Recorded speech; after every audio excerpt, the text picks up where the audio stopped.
जय हिंद दोस्तों, वंदे मातरम। फाइनली काफी मान मुनव्वल के बाद में कंगना रनौत की डायरेक्शन में बनी हुई मूवी इमरजेंसी, जिसमें की कहानी बायोपिक दिखाई गई है हमारी पूर्व प्रधानमंत्री रही इंदिरा गांधी की, फाइनली रिलीज हो गई है।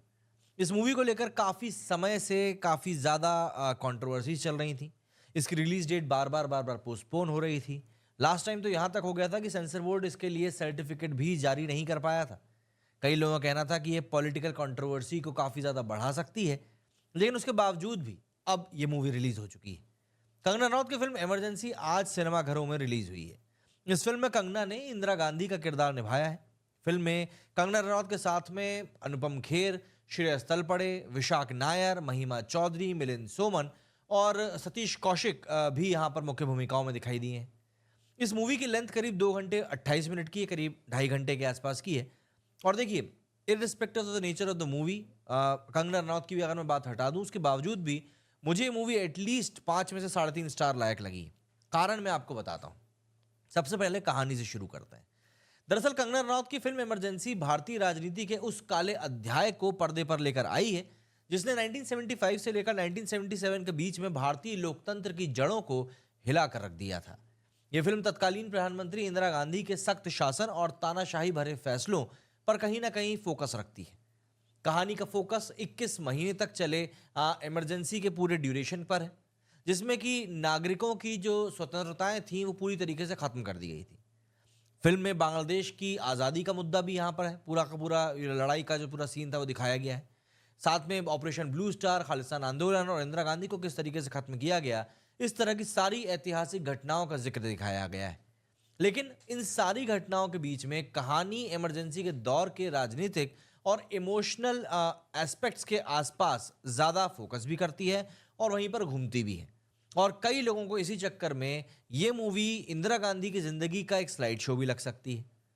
अगर हम बात करें एक्टिंग की, तो कंगना रनौत ने इंदिरा गांधी के किरदार में जान डाल दी है। उनका लुक, हाव भाव और संवाद अदायगी काफी बेहतरीन है।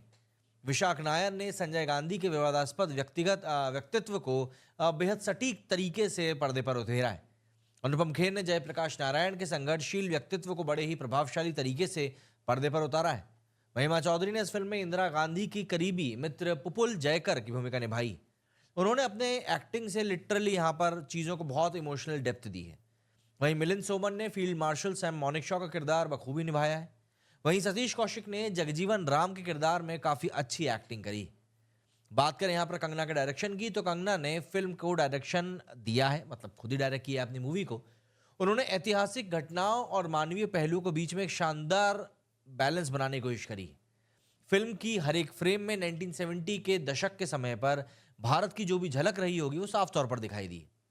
कंगना ने कहानी को निष्पक्ष तरीके से भारतीय राजनीति के जटिल पहलुओं को सामने रखा है।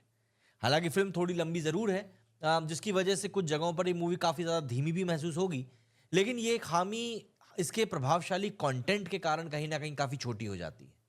अगर आपको पॉलिटिकल मूवीज़ पसंद हैं तो फिर आपको ये खामी पता भी नहीं चलेगी।